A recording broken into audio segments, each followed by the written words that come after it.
I couldn't help it. These speakers sound good. Somebody please tell me that I'm cursed because I have more memes.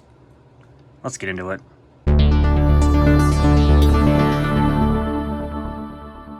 Yes, I ventured off to Facebook Marketplace once again, and I now have 2 more memes to add to the collection, or maybe to flip. I have no idea yet.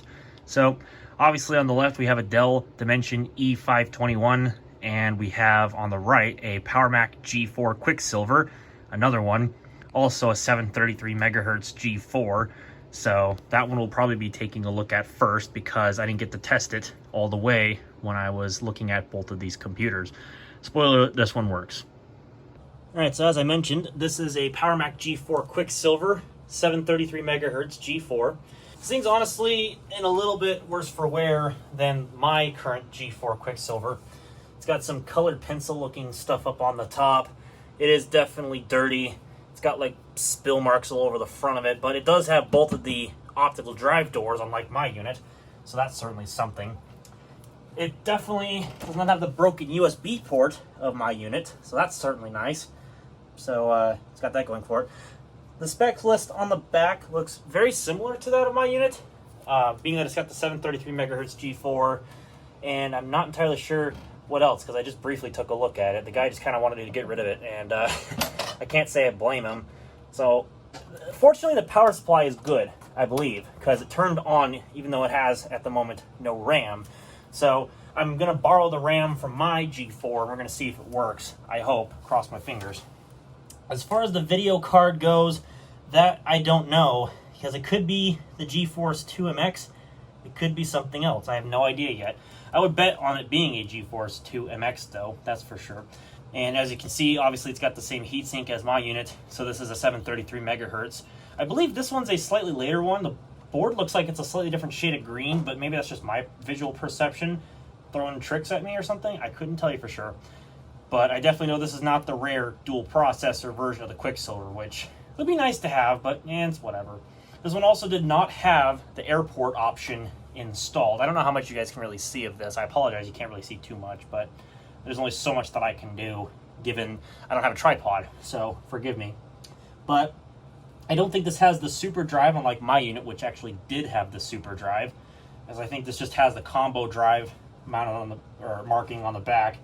It also has the original Apple 40 gig IDE hard drive by Maxtor, so hopefully that works, but no guarantees. But otherwise, it looks like everything except for the RAM is here.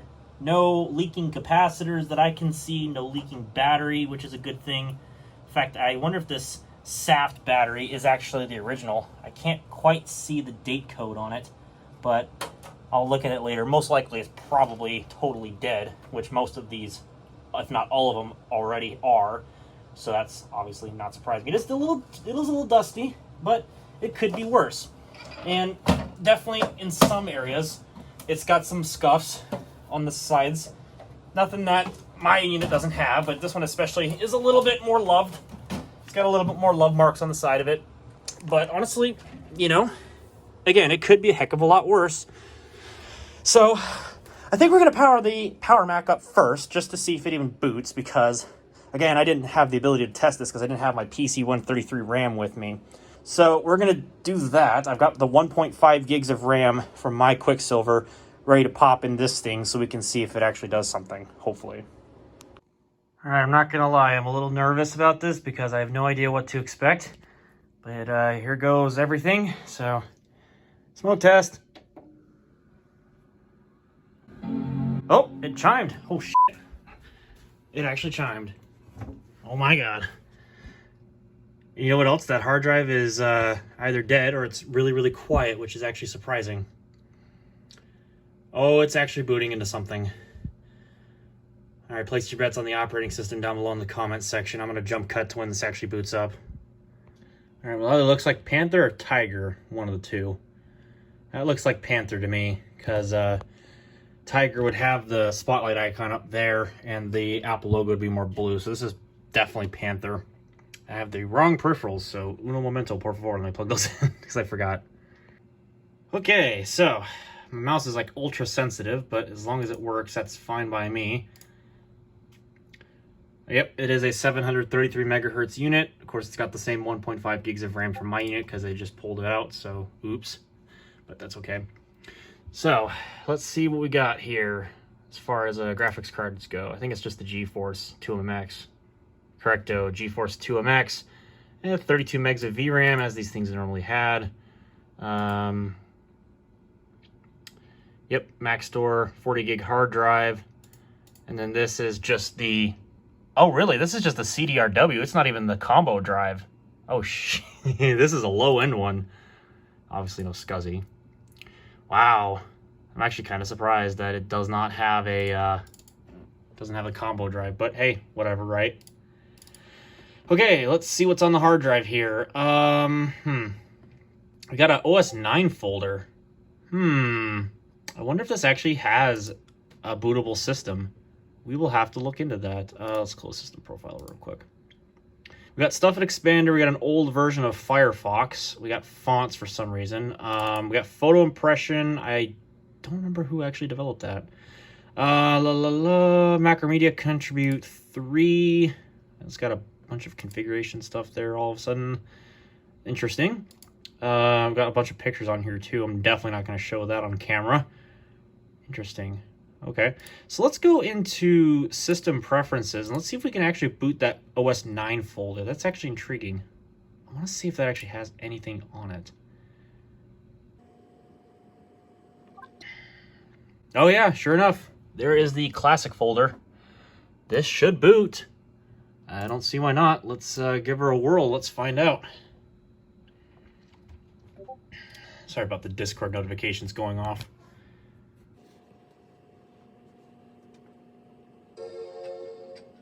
Oh, that optical drive doesn't sound healthy. I think that was the optical drive that was making those scraping noises. Oh, Happy Mac. It's crunching. It's doing something. Hey, Mac OS 9.2. How about that? Not too shabby. Oh. Okay, just want to make sure there's nothing racy on the screen. All right, get out of here. I'm sure the disk is fine. So this machine, probably when it was new, shipped with Mac OS 9.2 as well as Mac OS 10, both on the hard drive, set to boot Mac OS 9 out of the box by default, but you had the choice of doing Mac OS 10 if you so desired. I think that's the out-of-box configuration for these. So that doesn't surprise me that it has OS 9 also on the hard drive.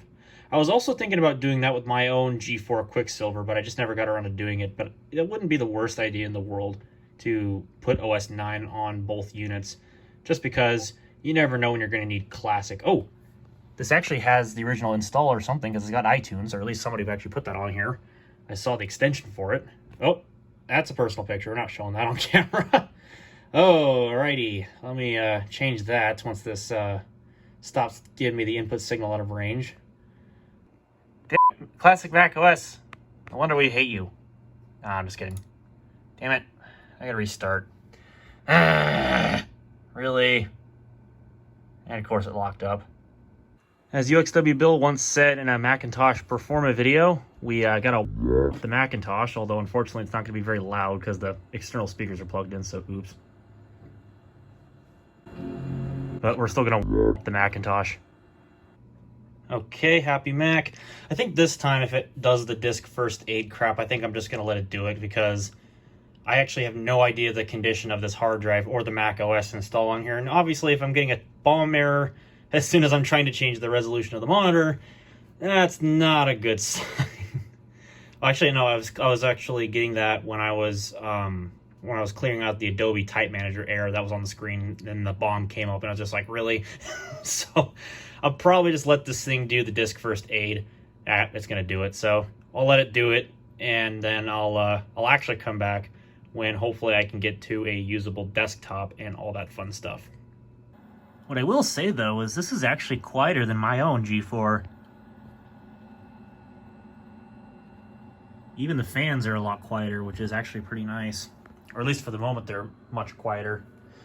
But definitely the hard drive is quieter. So it's actually not too bad. At least noise level wise, it's not too bad.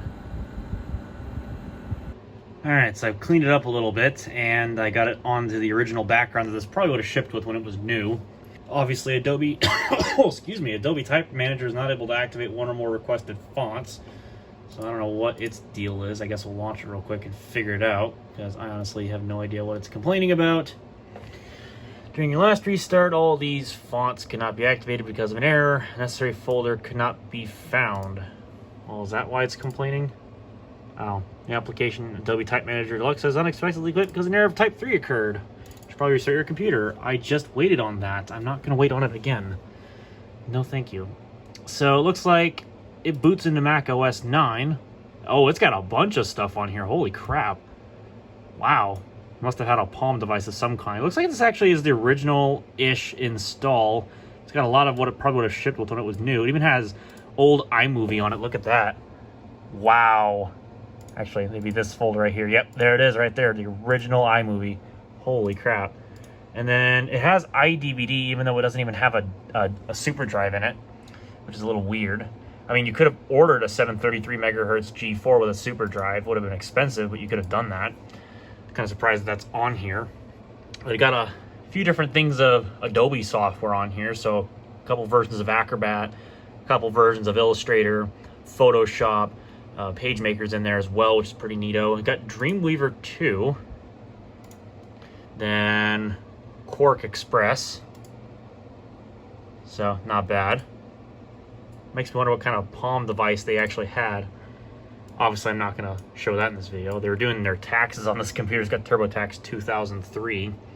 But yeah, it looks like this machine actually seems to work, and it works pretty well at that, and all that fun stuff. So just for completeness sake, we'll go into the about this computer. As you can see, it's got 1.5 gigs of RAM. Looks like they turned off virtual memory. They must have had a large lump sum of RAM in this computer to turn the virtual memory off, but I don't honestly know, because when I got it, it didn't have any in there. So we'll go into Apple System Profiler real quick. Whoops. Once it loads, give it a second. There we go. So, yep, Power Mac G4, 733 megahertz. That should be the 7450E if I'm not mistaken. So, yep, CDRW optical drive. As you can see, GeForce 2MX once again. Hard drive is a Maxtor 40 gig. And then obviously just connected to my Lenovo 1680 by 1050 display. So, very cool, very cool. So, yeah, the Power Mac works great. And I think I'm going to actually use this as the machine that I probably do all my classic stuff on, if anything else. I'm not entirely sure. Because obviously, like I mentioned before, unlike my unit, which doesn't have this goofy front panel thing, and on top of that, one of the USB ports is a bit boofed on the back. This one actually does have the cover on the optical drive, and the USB port on the back is actually intact. But this thing has a case that's a little worse for wear, so at least it's not like cracked or anything. So I'll definitely give it that. But I don't know. We'll have to give it some love and some care. Give it a clean with some wipes and get it looking a little bit better. But anyways, enough about the Power Mac. Let's get the Dimension up here, and well, actually, we'll take a look at it on the floor over on the by the door, and then we'll put it up here and power it on. All that fun stuff. All right, let me get this shut down, and let's do it, because why not? So here's the Dimension E521. This one is probably a later model of the E521, since it shipped with Windows Vista, and it has an Athlon 64 X2 sticker on the front of it, and it's got a Windows Vista Home Premium COA on the top. I believe the manufacture date is the 20th of May, 2007, so this is definitely a later model of the E521. And obviously, this is a BTX computer, so the side panel comes off from this side. It does have a little bit of a oopsie on this side panel, but that can be easily fixed with, whoops. That can easily be fixed with a pair of pliers, so that's not really the end of the world. But on the inside here, it's got 4 DDR2 RAM slots, for those who are not aware of what this actually uses. And one thing that this has is a ATI, I think this is a Radeon HD 2400 Pro graphics card. Not sure if that was original equipment or not, but it's still pretty nice to see that nonetheless, even in its, at the moment, dirty state. So that's pretty nifty. It's got a SATA optical drive, I believe a DVD burner, and it has 2 gigs of RAM. I'm not sure if that's factory, but I believe these would have probably came with 1 gig when it was new as standard, but this could have had 2 gigs, I believe, if they had optioned it out a little bit better. Down here, I'm blocking it by my knee because, you know, small dorm room, but it has a 250 gig hard drive. That is the original, which is also pretty sweet. The power supply in this unit, I believe, is I want to say it's a 305 watt. I can't really tell. I would say it's a 305 watt power supply if I had to make any kind of assumptions just based on the numbers there. And obviously, being that this is an E521, there is no legacy PS2 ports for keyboard or mouse, at least not in this configuration. And it does not have the serial port or the parallel port, but it does have the onboard video. So what makes me wonder is did this come with a graphics card and a knockout plug on the VGA, or did it ship with the onboard video and somebody added the graphics card at a later time? I will not know, I won't know because I haven't looked up the service tag. And knowing my luck, Dell's probably removed all the crap for this computer anyway, so it's not going to show anything, even if I were to go and look it up. So your guess is as good as mine. But I don't know. I would assume that they would leave something like that for their XPS lineup. Not entirely sure. But anyways, let's whack this up on the test bench and or whatever you like to call it this week, this setup over there, and we'll fire it up. I believe the memory configuration here is working. It was a little bit finicky when I was testing it. It was throwing up beep codes and 3 and 4 on the front panel, so it was something to do with the memory. So I kind of fidgeted with different configurations of the sticks, and I eventually got it to work with the 2 gigs that's in there right now. It was a little bit weird of a configuration at first, and I think it's just because it was so dirty inside the RAM slots that it just couldn't initialize the RAM properly. And I was also getting orange lights on the motherboard. It was just not a happy computer, but I got it to work, I got it to boot up, and funnily enough, actually, it wouldn't boot because somebody had turned off the SATA port to this hard drive. I don't know why they did that. This thing was all sorts of weird. But I got it to boot, and funnily enough, you'll probably get a kick out of what's on the hard drive. So without further delay, let's throw the side panel back on this thing and get it powered on. All right, got the E521 plugged in. Let's give her a go. You can definitely hear the fan on that video card, I'll tell you that much. Let's start by going into the BIOS here.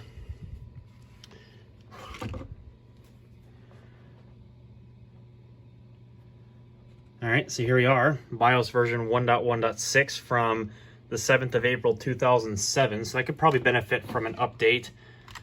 We got an Athlon 64X2 3600 plus at 1.9 gigahertz with 1 meg of L2 cache. As you can see, 2 gigs of RAM, although they're in the wrong slots, but as long as they're a matched pair, it should be okay because they're in dual channel 800 megahertz mode, so that's nice. So they got a graphics card in slot 1 and a modem in slot 4. The date and time has gone back to 2003. I don't have a diskette drive. And apparently the SATA port turned itself off again. Why did it turn itself off? That's really annoying. Anyway, as you can see, 250 gig SATA hard drive there. And there's the optical drive. And then unknown and nothing in that port. So yeah, I should turn smart reporting on because why not? And obviously there's no AHCI yet. It's only got RAID mode. Integrated NIC works on, USB controllers on, USBs are on, so that's good. So we're using the video card there, and apparently the integrated video controller can use up to 128 megs of video memory. I would assume that this is a, the onboard video is probably some NVIDIA GeForce 6100 or something like that. I would think that's what this uses. I'm gonna just say bypass on that. Okay, no passwords. Password changes is unlocked. Good. All that good stuff is on. It's in the event log. Now, just CMOS errors. Fast boot's on, numlock's on, set up and boot menu, and all that fun stuff. All right, cool. Let's set the date and time, and we'll fire up whatever operating system is on the hard drive. All right, save and exit, and we'll see if it boots.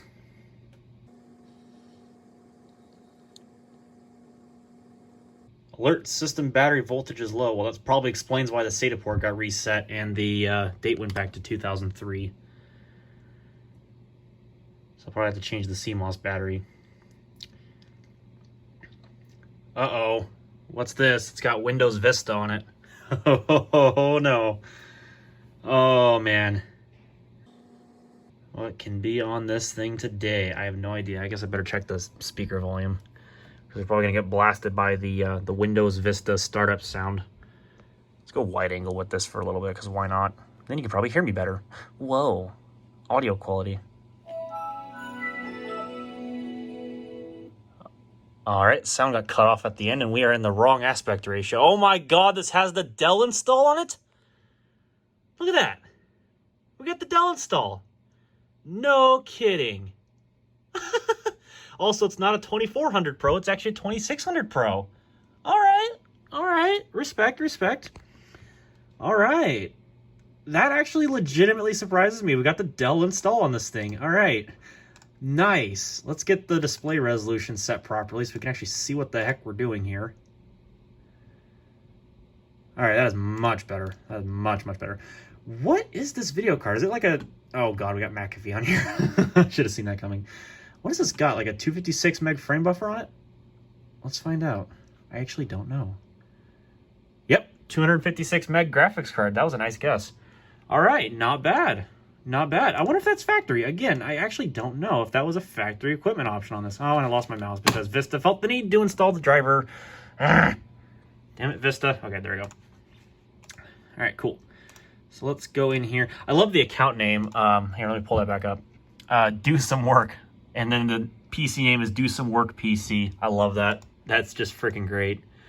So yeah, here we are. Windows Vista Home Premium, the original Dell factory installation. It doesn't have the Dell logo in here. Maybe they took that out. I don't know what the circumstances with this or behind this would be. So 2 gigs of RAM. And we got the 1.9 gigahertz Athlon 64X2 3600 plus. What's the Windows Experience Index on this? I'm curious to see what that actually shows. Good old Vista, takes forever. Looks like it was the gaming graphics. Interesting. I wonder if that was for the onboard video and this graphics card was a later add-on. That makes me wonder. Obviously, as you can see, it's got Windows Vista Home Premium RTM on it, so it's obviously going to have issues with chugging hard drive performance, so obviously that's not going to stay on here for very long. I'm going to get this updated to Service Pack 2, because I think I'm actually going to leave Vista on this thing. Although, if anything, what I think I'm going to try to do is I'm going to see if we can get the factory recovery to actually work. I'll have to remember what the key combination is on startup. I don't remember what it is. I'm not sure if it uses the same combos as the XP stuff does. I think it uses a different one, but also at the same time, I think you have to do it through the Windows Vista Repair Your Computer prompt, if I'm not mistaken, and that wasn't accessible until you had Service Pack 1, I believe, and then you could access that. But in RTM, I don't think that was an option. So before we take a look at anything else, just because I'm curious, I want to actually restart. Sorry about the crooked camera work there. I apologize. And let's see if that's actually an option. I actually don't remember. At least it actually seems to be pretty responsive, despite being Vista RTM. So I'll give it that. It also doesn't seem like that install was bloated to the point where it was actually insane. I mean, it had a fairly modern version of Firefox, most likely not 52.9.0 ESR. I'll have to check the dates on the hard drive to see when it was last active. I can't imagine it would have been active past the early 2010s, but hey, what do I know, right? Maybe it was used well into 2017 or something. Heck, you never know. Probably gonna get that low battery voltage thing again. Yep, all right. F1, then immediately spam F8. Oh, you actually do have it. Okay, let's try the repair your computer thing. Let's actually see if we have that prompt. And the suspense is rising. Let's find out what actually happens here. I'm actually really intrigued that this somehow still has the original Windows installation from Dell. That's just crazy. All right, yes, we have a US keyboard layout. I think do some work had no password on it. Correct. Yes, it has the option. No. All right, y'all know me. That's a video. We're doing it. We're doing that. There ain't no question about it. So expect that to come very soon. Oh, that's awesome. All right, let's let this restart and we'll take a look at what's on the hard drive right now because I want to get a little bit of an idea as to, shut up. I want to get a bit of an idea as to what this actually has on it before I wipe the hard drive in case there's anything, if there's anything interesting about it that I probably would hang on to before I wipe it. Probably not, I don't think. But what do I know, right? Probably just pictures and downloads and all that stuff. All right, so let's see what's on the hard drive here. We got CPU ID, which is something we could probably launch here real quick just for the sake of curiosity. Probably give a particular viewer a bit of an inside look at the CPU because he's probably maybe just a smidge curious. And obviously we're having to deal with the slowdowns of Windows Vista RTM because it loves to chug the disk because Superfetch is buggy in RTM and it loves to just hog the disk for itself. Yay! So we have to wait on that. Also, the sidebar didn't open by default. Also, I'd probably blame that down here as to why it's slow. That probably would make sense. All right, we have a Brisbane Athlon 64 X2 3600 plus, again 1.9 gigahertz. Looks like it's got SSE 3 AMD V, so it's got the virtualization. That's pretty nice. Again, 1 meg of L2 cache, no L3 cache. That makes sense. Oh, yep, I was right. Integrated graphics is a GeForce 6150. I'd probably bet that's an SE. And it's got, obviously, PCI Express, which is what the graphics card is using. 2 gigs of RAM, 800 megahertz, even though the system reports 400 for some reason. ATI Radeon HD 2600 Pro, 256 meg card. It's actually a 128-bit version. Nice. All right. Respect again. Pretty old version of CPU-Z, but I guess I can't be too mad. Let's see what else we got on here. We got the documentation and support. That's pretty cool. We got iLive It. I don't know what that actually is. I'll probably open that up here shortly. Obviously, Internet Explorer. That's probably version 7. McAfee Security Center. Yuck. Mozilla Firefox of some kind. The heck is this? Sci Software Sandra Professional Business 2011C. What in the heck is this? I'm actually kind of curious. Oh. Oh. Yeah, go ahead. That obviously doesn't work. Why am I not surprised that a program from 1995 doesn't work? Also, it looks like it has arrow. Oh, no. Oh, it does actually work. Okay, that's a little weird. Dude, I love that arrow integration. That's actually kind of... I was going to say but that'll probably get me demonetized. I just said it. Whoops. Anyway. What is this? I have never actually seen this program before. What the heck? That's interesting. Very interesting. Oh, I just pressed the help button like a smart person. That's exactly what I wanted to do. Very interesting. I mean, again, I'm kind of impressed by the arrow integration of a 1995 program. This had to, yeah. It's actually got a 2011 version update on it. Okay.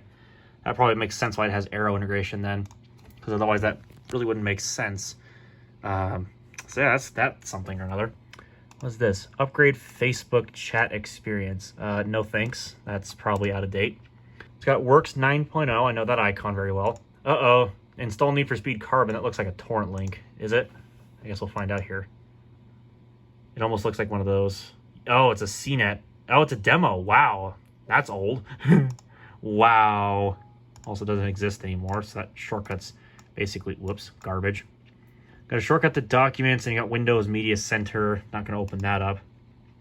What's in the Start menu? Had a USB wireless adapter connected to it at some point. There's that CPU-Z again. Wonder what version of Catalyst Control Center is on this thing. Let's take a look. Oh, wow. Look at that old splash screen. Wow. That is a blast from the past. Look at this. Wow. This is a 2008 version. I bet you this was original to the computer if it had the graphics card in it when it was new. I almost bet you that. It's probably got all the Windows Vista games. Yes, it does. All that fun stuff. There's Microsoft Works 9.0 and all that associated stuff. There's that Sandra Professional software again. Roxio Creator, that's also a nice thing to have. Pretty cool, pretty cool. All right, well, Windows is complaining about updates, so that's not to be unexpected. What else comes with on this? That's just all the Windows stuff. But yeah, it does have the original recovery partition, I believe. Yep, right there. So we can actually probably make this work, and I don't know if you can actually create the recovery media through Windows. I'm not sure if you had to have the disks before, but, you know, anyways. So probably nothing on the hard drive that's of use to me other than all the crap that's on here. Just backup folder. What's on that? Oh, nothing. Let's see, what's in the documents folder? Oh, there's actually no documents in there. Okay, good, because they actually wiped it out. No pictures. Okay, good. They also wiped that out. Perfect. What about music? Good. They wiped out the music. Good. What about the downloads folder? Is there anything left in that? Oh, yeah, there is. Yep, there's definitely some downloads left in here. That's the version of Firefox they must have been using at some point, but it had to have been updated. So version 21 looks like it was last used in 2013. Interesting. And they're trying to install Flash Player, and there's that iLivid stuff. So obviously the clock battery went dead. So 2003.